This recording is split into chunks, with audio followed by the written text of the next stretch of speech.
आदाब नाजरीन, आप देख रहे हैं गुलिस्तान न्यूज। अभी तक का उर्दू खबरनामा लेकर मैं आपका मेजबान गौहर कुछे आपकी खिदमत में हाजिर।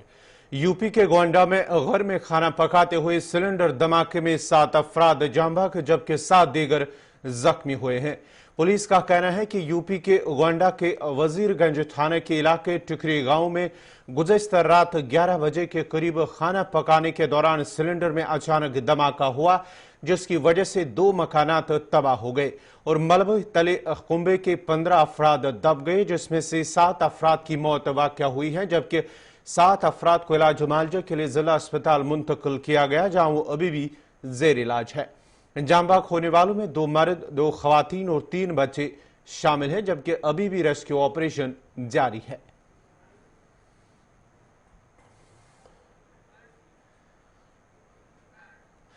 हिंदुस्तान में जारी कोरोना की दूसरी लहर ने कारोबार को बुरी तरह से नुकसान पहुंचाया। इस लहर में जहां कोरोना के रिकॉर्ड मामले दर्ज हुए, वहीं हर दिन कई हजार लोगों ने अपनी जान भी गंवाई है। कोरोना ने अब तक करोड़ों लोगों की रोजी रोटी भी छीन ली है। एक रिपोर्ट के मुताबिक कोरोना की दूसरी लहर के सबब मुल्क में 1 करोड़ से ज्यादा अफराद की मुलाजमत चली गई और 97% से ज्यादा कुंबा की कमाई घट गई है। शायक रिपोर्ट में माहिरीन का कहना है कि मई के आखिर तक मुल्क की बेरोजगारी शरह 12% तक। काबिल जिक्र है कि अप्रैल में हिंदुस्तान की बेरोजगारी शरह 8% थी। कोरोना इन्फेक्शन पर कंट्रोल करने के मकसद से गुज़श्ता साल मुल्क भर में कई महीनों तक लॉकडाउन लगाया गया था। लाखों लोगों की मुलाजमत चली गई थी। लोग पैदल ही अपने घर जाने को मजबूर हुए थे। इस दौरान मुल्क में बेरोजगारी शरह रिकॉर्ड 23.5% तक पहुंच गई थी। कई माहिरीन की राय है कि इन्फेक्शन की दूसरी लहर का अरूज गुजर गया है। अब रियासत धीरे धीरे माशी सरगर्मियों पर लगी पाबंदियों को हटाएगी, जिससे मईशत को रफ्तार पकड़ने में मदद मिलेगी। हिंदुस्तान में कोरोना के नए केस में लगातार कमी दर्ज की जा रही है। कई रियासतों में माशी सरगर्मियों के लिए छूट भी दी जाने लगी है, लेकिन इसके बाद भी जिन लोगों की मुलाजमत छूट गई है उन्हें दोबारा मुश्किल से रोजगार मिलेगा। हालांकि गैर मुनज़्ज़म सेक्टर में मुलाजमतें जल्द मिलने लगेगी, लेकिन मयारी मुलाजमत और मुनज़्ज़म सेक्टर में रोजगार के मौके बनने में 1 साल तक का वक्त लग सकता है। मुल्क की मईशत खुलने से बेरोजगारी का मसला कुछ कम जरूर होगा, लेकिन इसे खत्म होने में तवील वक्त लग सकता है।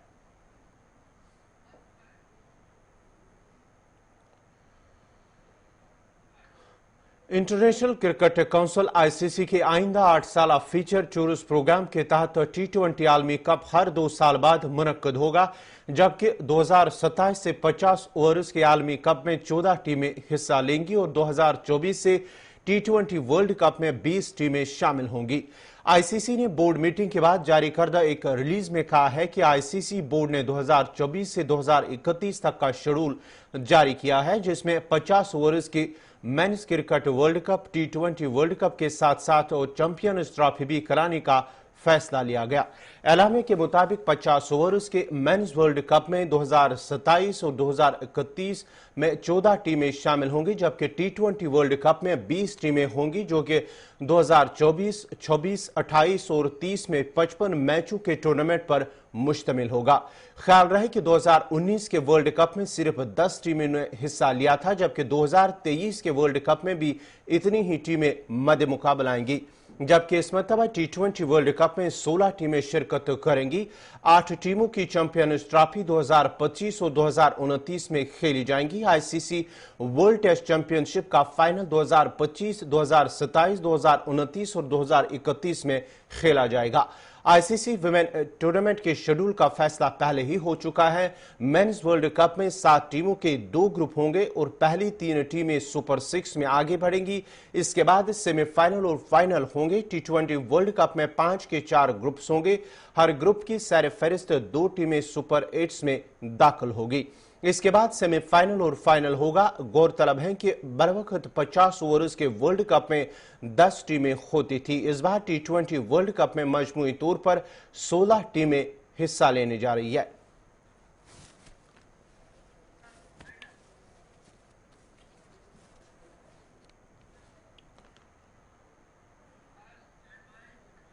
आईसीसी ने T20 वर्ल्ड कप की मेजबानी से मुतल्लिक फैसला करने के लिए बीसीसीआई को 28 जून तक का वक्त दिया है। बीसीसीआई ने 29 मई को मीटिंग की थी और आईसीसी से वक्त मांगने को कहा था, जिसे आईसीसी ने कबूल कर लिया है। इससे पहले वबा की वजह से आईपीएल का 14वां सीजन 29 मैचों के बाद मुलतवी कर दिया गया था। अब बीसीसीआई सितंबर अक्टूबर में मुत्तहिदा अरब इमारात आईपीएल मैचों के इनेकाद का फैसला किया है। बीसीसीआई ने पहले ही बाज़ाब्ता तौर पर कहा है कि वर्ल्ड कप के इनेकाद के लिए मुत्तहिदा अरब इमारात का दूसरा ऑप्शन है। आईसीसी बोर्ड के जराये ने अगले महीने मुकम्मल मंसूबे के साथ बोर्ड मीटिंग में आना होगा। कोरोना की तीसरी लहर के खतरे के दरमियान हिंदुस्तान में होने वाले टूर्नामेंट को लेकर शक शुबहात पाए जाते हैं। ऐसी सूरत हाल में मुत्तहिदा अरब इमारात में इसका एहतमाम किया जा सकता है। इसके बाद भी बीसीसीआई को मेजबानी का हक हासिल होगा। 2016 में T20 वर्ल्ड कप भी हिंदुस्तान में ही हुआ था।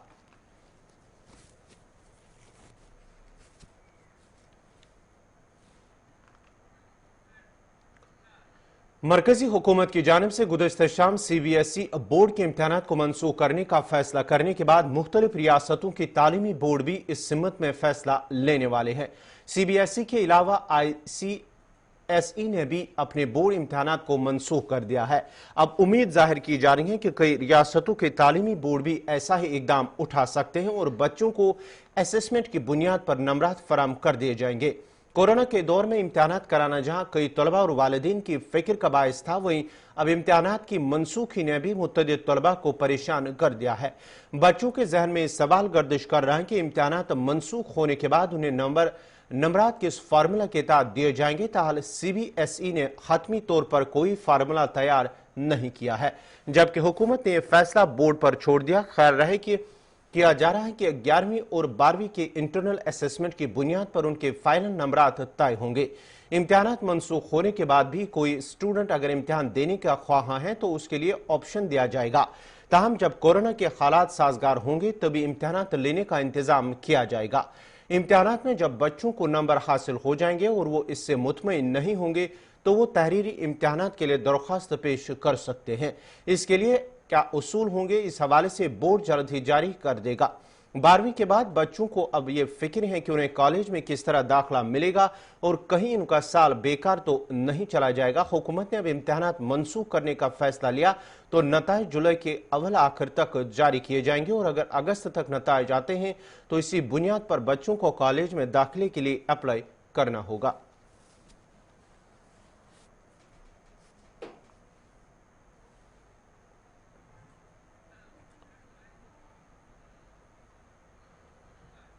मुल्क में कोरोना वायरस की दूसरी लहर के बीच आहिस्ता आहिस्ता सूरत हाल बेहतर हो रही है और गुज़श्ता कई रोज से कोरोना केसेस में लगातार कमी आ रही है। मरकजी वजारत सेहत की जानिब से जारी एदाद शुमार के मुताबिक गुज़श्ता 24 घंटों के दौरान मुल्क में 1,32,788 नए मस्बत मामले सामने आने के साथ ही मुतासर अफराद की तादाद बढ़कर 2,83,07,832 हो गई है और इस दौरान 2,31,456 मरीजों को मुल्क के मुख्तलिफ अस्पतालों से रुखसत भी किया गया है और मुल्क में अब तक 2,61,79,085 अफराद कोरोना से शिफायाब हो चुके हैं और मुल्क में एक्टिव केसेस की तादाद भी लगातार कम हो रही है, जिस दौरान मुल्क में फाल केसों की तादाद 17,93,645 पहुंच गई है। गुज़श्ता 24 घंटों के दौरान मुल्क में मजीद 3207 मुतासरीन की मौत हुई है, जबकि साथ ही महलकून की मजमूई तादाद 3,35,102 पहुंच गई है। उधर जम्मू कश्मीर में 38 दिनों के बाद रोजाना कोरोना वायरस से मुतासर होने वाले अफराद की तादाद 2000 से कम हो गई और गुज़श्ता 24 घंटों में 1,895 अफराद की रिपोर्टें मज़बूत आई है, जिसके साथ ही मुतासरीन की मजमूई तादाद 2,92,360 तक पहुंच गई है। इस दौरान मजीद 32 अफराद कोरोना वायरस से फौत हुए हैं और महलकून की मजमूई तादाद 3,939 पहुंच गई है।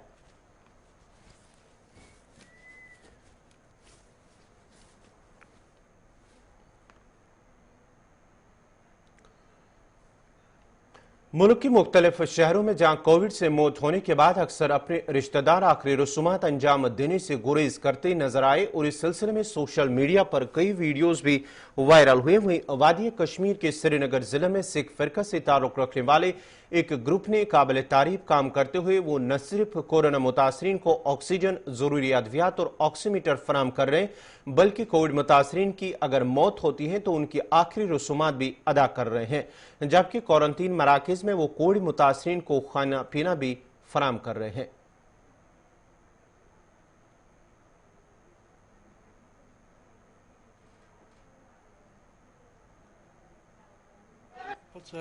जो ही लॉकडाउन 25 मार्च 2020 से शुरू हुआ तो उसी टाइम से कुछ ऐसा लगा लोगों में कि पता नहीं लॉकडाउन, क्योंकि ऑलरेडी ये चाइना से ये आवाज़ें आ रही थी कि ये बीमारी जो है ये बहुत ड्रेडेड है, ये है। तो यहाँ पे हम लोगों ने इसके बारे में अपने आप को प्रिपेयर करना आस्ता आस्ता शुरू कर दिया। इन द मीन टाइम क्या हुआ कि जब हमारे जो यहाँ से जो कश्मीर से जो जाते हैं जम्मू में सर्दियों में, जब वो वापस आना शुरू किया तो उनको गवर्नमेंट ने यहाँ पे क्वारंटाइन किया, और क्वारंटाइन में जो ही किया तो उनको वहाँ खाने की प्रॉब्लम हो गई। तब जीपीसी श्रीनगर, जीपीसी बडगाम और यूनाइटेड सिख फोरम ने मिल करके एक उनको जहाँ पे भी हम लोग 17 होटल कवर करते थे इंक्लूडिंग हॉस्पिटल्स। हम हर एक बंदे को 2 टाइम मील्स देते थे और 2 टाइम चाय का, सुबह ब्रेकफास्ट, शाम के चाय, दिन का खाना और शाम का खाना हम प्रोवाइड करते थे। हम लोग टोटल 17 जगह कवर करते थे। तो इन द मीन टाइम क्या हुआ कि हमारे पंजाब में एक रिलीजियस प्रीचर है, पद्मश्री हैं वो, भाई निर्मल सिंह, उनकी जब कोविड की वजह से डेथ हुई तो वहाँ पे जिस जगह के थे वो, तो वहाँ पे उनको क्रिमेट नहीं करने दिया गया, फिर उसको दूसरी जगह पे। तो हम देख रहे थे सब कुछ, क्योंकि आज का सोशल मीडिया है तो हमें सब पता चलता रहा। तो हमने उनको वहाँ पे भी इस टाइम सोशल मीडिया से ही कहा अगर वहाँ पे कोई प्रॉब्लम आ रही है आप कश्मीर आ जाइए।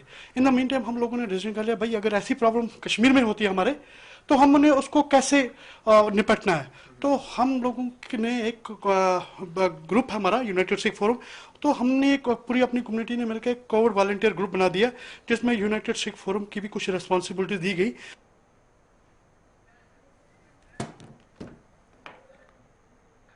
शुमाली कश्मीर के जिला कुपवारा की टंगडार करना में लोगों ने बुनियादी सहूलियात के महरूमी के सबब इंतजामी के तय नाराजगी का इजहार किया है। मकामी लोगों का कहना है कि गांव में सेहत, तालीम और सड़क के राब्ते जैसी बुनियादी सहूलियात का फुकदान है जिसे जदीद दुनिया में वाजिब कहा जाता है। उन्होंने कहा कि इलाके में तिबी सहूलियात की अदम दस्तियाबी और दीगर सहूलियात की कमी से लोगों को मुश्किलात का सामना करना पड़ रहा है।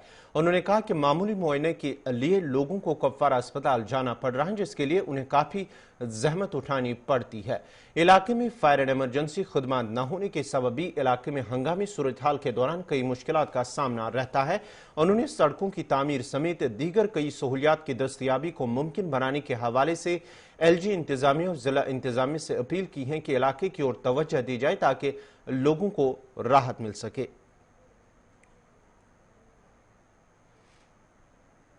और इस टंगडार एरिया में बदकिस्मती से ना तो रोड का कोई निज़ाम है और ना ही फुटपाथ उस ढंग से हैं जिस ढंग से बाकी गांव के अंदर हैं।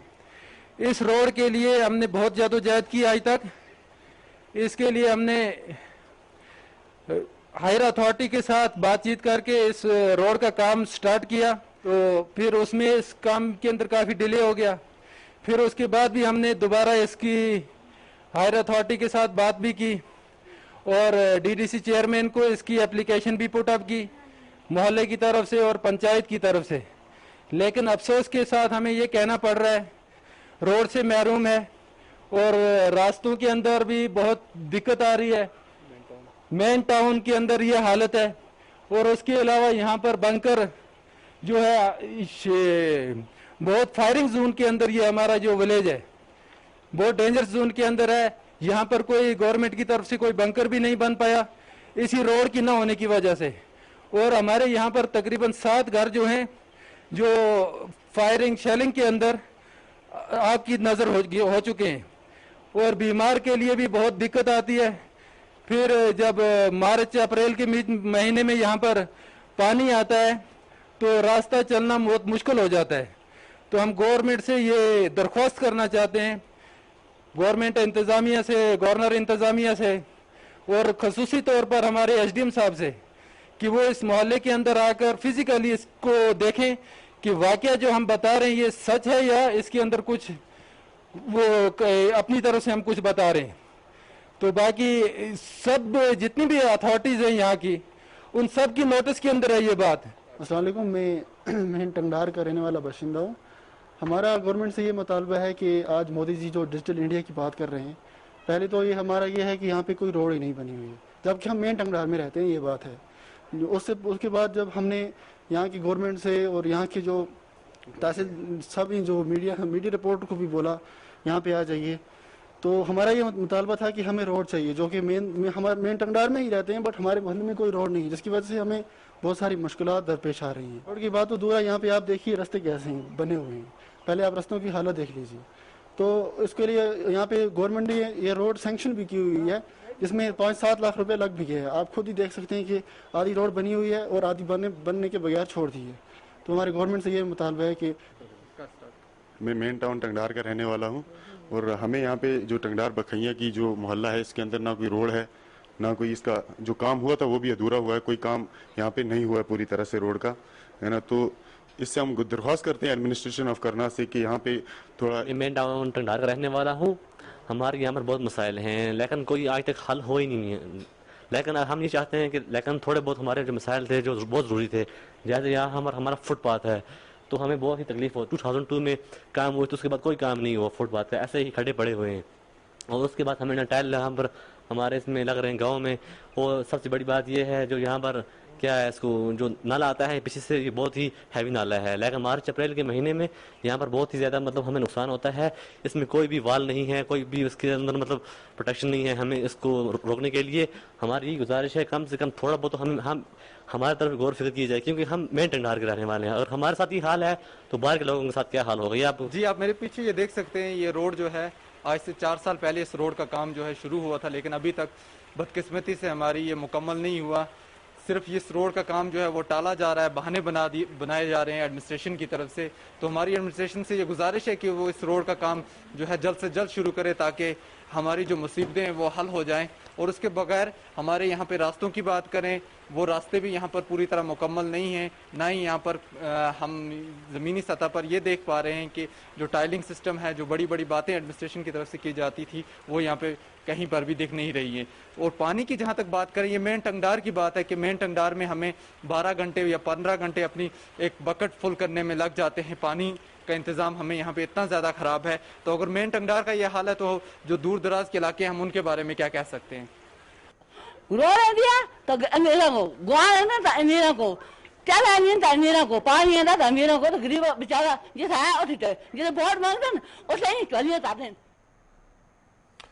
बहरहाल से 30 किलोमीटर की दूरी पर वाक़ा मंगतनामी गांव के लोगों ने शिकायत की है कि इलाके में साल 2014-13 में अगरचे प्राइमरी हेल्थ सेंटर पर तामीराती काम शुरू किया गया, मगर नामालूम वजूहात की बिना पर 6 साल गुजरने के बावजूद भी इसे पाई तकमील तक नहीं पहुंचाया गया, जिसके नतीजे में इलाके के लोगों को मुश्किलात का सामना करना पड़ रहा है। मकामी लोगों का कहना है कि तिबी सहूलियात बहम रखने के लिए अगरचे 6 साल कबल इंतजामिया ने इलाके में एक प्राइमरी हेल्थ सेंटर पर काम शुरू किया, जिस पर एक कसीर रकम भी खर्च करके एक मंजिल तक पहुंचाया गया, मगर बदकिस्मती से अभी भी वो तशने तकमील है, जबकि इलाके को हर लिहाज से नजरअंदाज किया गया है और लोग मुश्किलात के शिकार हो रहे हैं। उन्होंने अब लेफ्टिनेंट गवर्नर से अपील की है कि हेल्थ सेंटर को पाई तकमील तक पहुंचाया जाए ताकि अवाम के मुश्किलात दूर हो सके।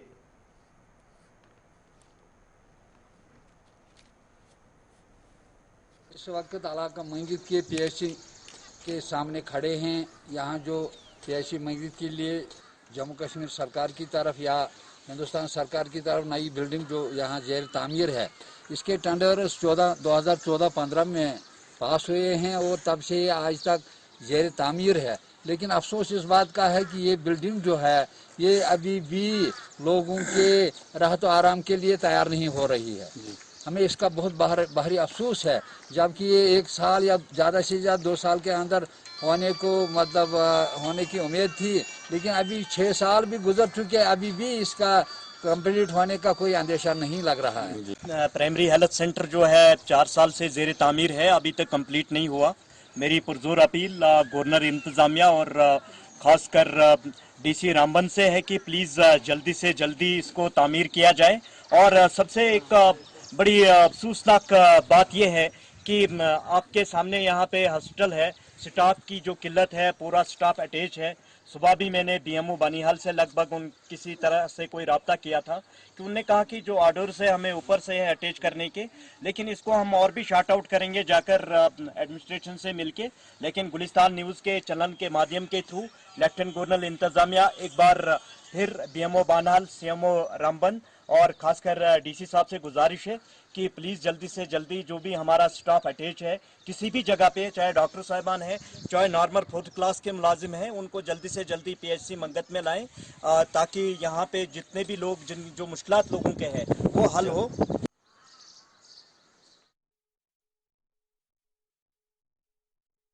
वरनामा इख्तिताम पज़ीर हुआ चाहता है अपने मेज़बान गौहर कुछे को इजाज़त दीजिए। अल्लाह हाफ़िज़।